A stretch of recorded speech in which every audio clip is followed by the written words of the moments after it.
Y ahora vamos a hablar de política pura y dura, pero la política pura y dura nunca es disociable de la economía y otras dimensiones de la vida de las que podemos hablar con nuestro invitado, que ustedes lo conocen muy bien porque ha conducido por muchas temporadas un programa en Canal N y porque es además un científico social, es antropólogo. Gracias por acompañarnos, Jaime Althaus. Qué gusto Gracias tenerte por la aquí. invitación, Fernando, muchas gracias. Jaime, quería empezar preguntándote por si es que en este año que Dina Boluarte tiene muchas preocupaciones por delante, una de ellas podría ser que el 9 de enero se cumple un año de esto que pasó en Juliaca, que murieron tantos ciudadanos y se anuncian algunas protestas. Eso será un termómetro de ver qué tanto va a pesar la resistencia de esa oposición callejera, ¿o crees que no es una de sus mayores preocupaciones? Yo creo que esta resistencia no tiene mucha fuerza, pues esa es la verdad, ¿no?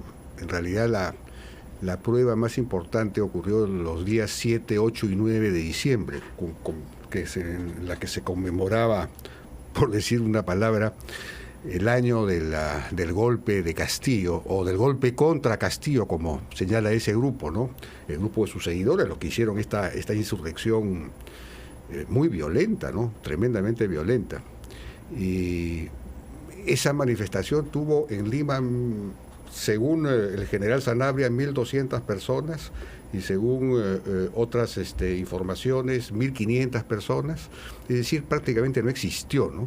Se suponía que iba a ser la gran protesta, no, y en el interior no hubo sino un solo bloqueo de carretera. O sea que, digamos que las protestas por esa razón, yo creo que no van a tener impacto. Están desahuciadas, yo creo que están desahuciadas, ¿no?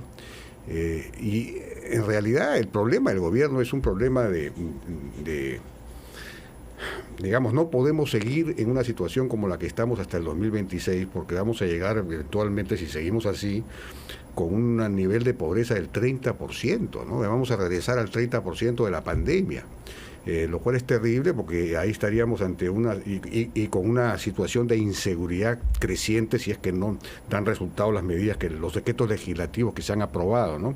Que a mi juicio algunos de ellos sí son muy positivos. Vamos a ver si hay el liderazgo suficiente para llevarlos a cabo. ¿Qué es lo que nos está estancando? ¿Esa relación entre el Congreso y el gobierno, que uno no está haciéndole el contrapeso al otro?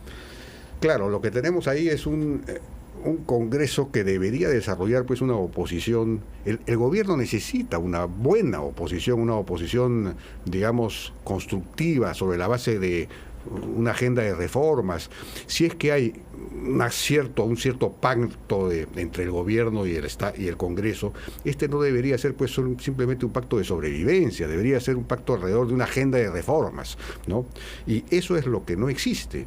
El gobierno podría hasta hacer cuestión de confianza por algunas reformas importantes, pero no tiene quizás la convicción ideológica suficiente para plantear estas reformas. Podría sacar adelante Tía María, por ejemplo, que eso cambiaría por completo el clima de inversión. Ya dijeron que no porque no quieren problemas. Porque no quieren problemas, pero ya casi no habría problemas porque la resistencia a Tía María se ha reducido mucho.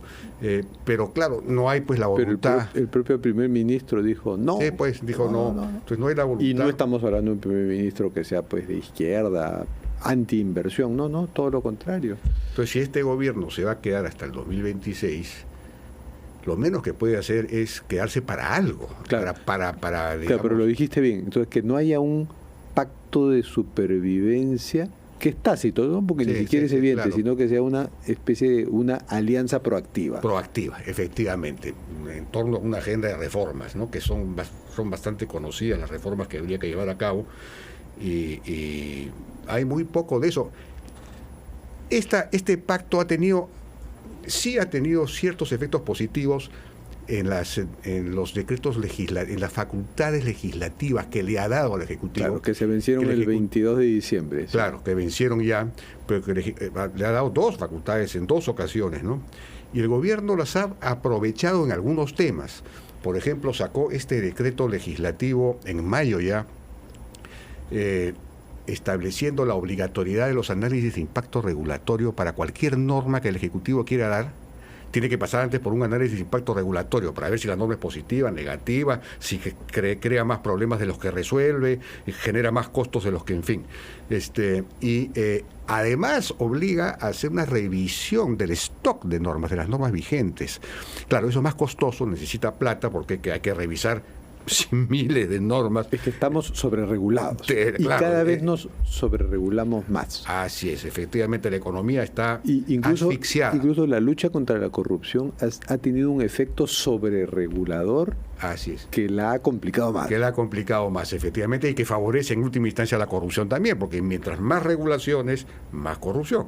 Eso es, entonces, eso es, digamos, si hubiera la voluntad, por ejemplo, de comenzar a desregular el sector minería, ¿no? Aplicar los análisis de impacto regulatorio a todo el stock de normas del sector minero, para facilitar la inversión minera. En fin, esas cosas ayudarían. Digamos, se ha dado ese paso que es interesante. Otro decreto legislativo que ha salido, que también puede tener un impacto muy importante, porque apunta a un tema medular, es el que obliga a todas las entidades del Ejecutivo a abrir el proceso del tránsito al régimen del servicio civil, para restablecer, reimplantar. Bueno, en algunos casos nunca se implantó en realidad la meritocracia, ¿no? Sí, lo conversamos el otro día con Ana Pari, que es la presidenta ejecutiva de Servicio. Ella es muy capaz y ha logrado, digamos, sacar una norma que no es perfecta porque le faltan los recursos quizás, pero yo creo que si empujamos un poco más, vamos a iniciar un proceso de meritocratización, si cabe la palabra, del Estado. Pero ¿no? que el Congreso lo hará a cada rato, porque en la clientela del Congreso están pues grupos que lo único que estos trabajadores CAS pasen a planilla, o que estos trabajadores no sean evaluados. O que se amplíe esta excepción por un año más. Exacto. Y en eso el principal responsable fue el Congreso anterior, el Congreso ese de transición famoso, que desplegó una hiperactividad populista sin freno, y ese fue una de las leyes que aprobó. Es decir, nombrar a todos los CAS, a los 300.000 CAS que hay, sin evaluación, sin meritocracia ninguna. Es decir, no los pasó al régimen del servicio civil, simplemente determinó que cesaba su condición, temporal, y pasaban a ser nombrados de manera indefinida sin ninguna evaluación. Eso fue, pues, un atentado contra la meritocracia en el Estado, contra un Estado eficiente, ¿no? Es decir, contra el pueblo en última instancia, por favorecer, como tú dices, efectivamente, a un grupo clientelar de algunos congresistas. En realidad la recesión es para algunos, sobre todo para el sector privado, pero el Estado parece que no estuviera en recesión, y menos el Congreso, que no ha duplicado su presupuesto, lo ha aumentado en 23%, mientras el presupuesto general de la República solo ha aumentado en 12%. Ahí hay un problema, se podría estar gestando una situación de déficit fiscal estructural, es decir, ya lo advirtió el presidente del Consejo Fiscal, ya lo advirtió, Carlos Oliva. Claro, porque el presupuesto ha crecido 12% y los ingresos este año creo que han caído 12% también, o 13%. Claro, la recaudación va a bajar. Entonces es una locura, ¿no? ¿Cómo es posible que se haya aprobado una cosa así? Entonces, y cada vez los gastos son más rígidos, se aumentan gastos en personal, en burocracia y no obra pública. Entonces vamos a hay el riesgo de que terminemos con un déficit que no podamos manejar, que ha sido, eso ya estaba erradicado del Perú. Un gran logro de las reformas de los 90 fue llegar al déficit, al equilibrio fiscal, ¿no? Que ha sido mantenido religiosamente por todos los gobiernos siguientes. Así es. Y entonces ahí hay estamos a punto de revertir eso, y en la raíz de esto está el hecho de que no hay crecimiento, no hay inversión privada, y por lo tanto hay menos ingresos fiscales. Porque no hay confianza. No hay confianza, el futuro del Perú está destruido por todo lo que ha ocurrido en los últimos 5 o 6 años, y sobre todo a partir de la elección de Castillo, y luego con estas movilizaciones insurreccionales tan violentas. En fin, mucha gente piensa que en realidad no hay futuro ya en este país, la gente se va, los capitales se han ido. Entonces, el Perú ha perdido fuerza de gravedad. Tiene que volver a reconstruir su fuerza de gravedad para volver a atraer gente, atraer capitales, atraer desarrollo. Y esa es la gran tarea, ¿no? Y ante ese vacío, ante esa desconfianza, pues entonces es hora de oír más pues, a la sociedad civil, a los gremios empresariales, laborales, a los colegios profesionales, a la academia. Sí, yo creo que por ahí de repente podría, bueno, hay que ser un poco optimista, no sé si iluso para pensar que eso puede funcionar, pero ya se han dado unos pasos. Por ejemplo, hubo una reunión muy interesante entre el presidente de la CONFIEC, que es Alfonso Bustamante, y el presidente de la CGTP, que es Luis Villanueva. Luis Villanueva, que además tienen un proyecto bien interesante con Capeco, ¿no? Así es, sí, pero sí. dieron un salto. Ellos siempre hablan de la necesidad, el propio Villanueva, yo le he escuchado, de la necesidad de llevar a un nivel macro este diálogo social que tienen entre Capeco y la Confederación de Construcción Civil. Bueno, se dio el primer paso con esta reunión que parece que fue muy buena, que ojalá tenga un seguimiento, se define una agenda, y finalmente lo que tienen que discutir es, bueno, señores, ¿cómo hacemos? ¿Qué tenemos que hacer para volver a crecer a tasas altas y volver a reducir la pobreza? Porque estamos en un proceso de empobrecimiento, ya no de crecimiento sostenido, sino de empobrecimiento sostenido.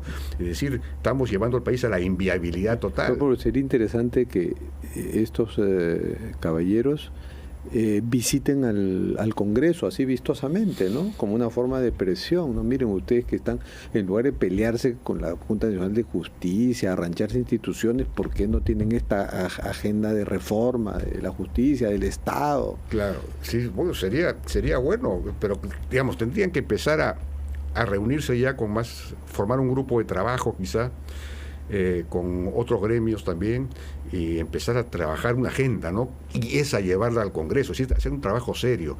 Ojalá se pueda. Yo creo que yo no pierdo las esperanzas de que por ahí nazca una solución. Claro, siempre y cuando sea una agenda no para proteger, sino para liberar la economía, ¿no? Pero ¿cómo ves esta sociedad política, porque matrimonio sería una palabra impertinente, entre Dina Boluarte y Alberto Otárola? ¿Son un buen complemento? Bueno, definitivamente es claro que Dina Boluarte confía en Alberto Otárola, ¿no? Y Alberto, claro, ella tiene un déficit de liderazgo, ¿no? Evidentemente, y que se nota, por ejemplo, la lucha contra la delincuencia, no hay un liderazgo, ¿no? Han salido unas normas interesantes respecto de devolverle atribuciones de investigación a la policía, etcétera, pero no hay pues un liderazgo en la lucha contra las extorsiones, por ejemplo, para formar una especie de tejido civil de la sociedad civil, de las asociaciones vecinales, en fin, con inteligencia para luchar contra eso. Fue penoso ver cómo el Congreso censuró y cómo dejó el gobierno que censuraran a su ministro Vicente Romero, por ejemplo. Claro. Y al siguiente lo improvisaron. Hubieron podido pues captar ahí a un buen ministro con liderazgo, porque si la presidenta no va a tener el liderazgo, debería tener un ministro del Interior con liderazgo, ¿no? Porque aquí se necesita mucho liderazgo en ese terreno. Y bueno, y entonces, claro, Otárola es un buen, aparentemente es un buen, digamos, coordinador del Ejecutivo, ¿no? Y es un buen operador político. Es un buen operador, pero no es un estadista. No, claro que no lo es. Y menos lo es la presidenta. Así es. Entonces, ¿qué? ¿Adelanto elecciones? ¿Funcionaría? No lo va a convocar el Congreso. Yo creo que no debemos seguir insistiendo en el adelanto de elecciones, ¿no? Porque ya las movilizaciones que ha habido desde mayo para exigir adelanto de elecciones, la última fue el 7 de diciembre que acabamos de mencionar, no han tenido ningún impacto. Es decir, no hay un pedido real movilizado de la sociedad exigiendo adelanto de elecciones. Y hay que cumplir el plazo constitucional, acostumbrémonos a cumplir la Constitución. Y menos hay votos en el Congreso. Pero entonces, en este plazo, ¿cómo ves la formación de liderazgos y de alianzas? ¿Cuál será la oferta que tengamos para ese 2026? Sí, pues el problema es que la ley que se ha aprobado en el Congreso respecto de las primarias no establece una valla efectiva para reducir el número de participantes. Vamos a tener 30 o 40 candidatos si es que no hay alianzas entre ellos, ¿no? Y no se ve tampoco digamos que haya aproximaciones entre los partidos para buscar alianzas. Yo creo que, digamos, hay un déficit pues de liderazgo también en los partidos políticos, ¿no? Los partidos políticos pudieron ponerse de acuerdo, por ejemplo, para elegir esta mesa directiva, porque esa fue una negociación no entre las bancadas. Fue de partidos. ¿No? Fue de los partidos. Ahí participaron Keiko Fujimori, Patricia Lee de Somos Perú, César Acuña, Vladimir Cerrón. Adriana Tudela por Avanza País, en fin. Bueno, Adriana sí es congresista, ¿no? Porque ese partido ya no tiene un líder, pero bancadas sin líder, muchas de ellas. Pero, digamos, ese esfuerzo que sí funcionó para elegir una mesa directiva debería dar un segundo paso y tratar de llegar a un acuerdo sobre unas bases de plan de gobierno para el 2026 y también, no, bueno, excluyendo a Cerrón, por supuesto, digamos, el bloque de centro y derecha, ¿no?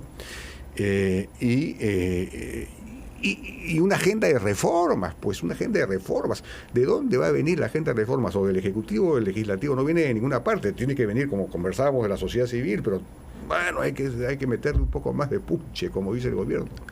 Bueno, muchas gracias, Jaime, por habernos acompañado. Terminamos nuestro programa con el ritual de las cartas sobre la mesa. ¿Puedes, por favor, partir y escoger una carta? A ver. ¿Qué dice? No siempre el mejor camino es el más corto. Justo lo que estábamos hablando. Sí.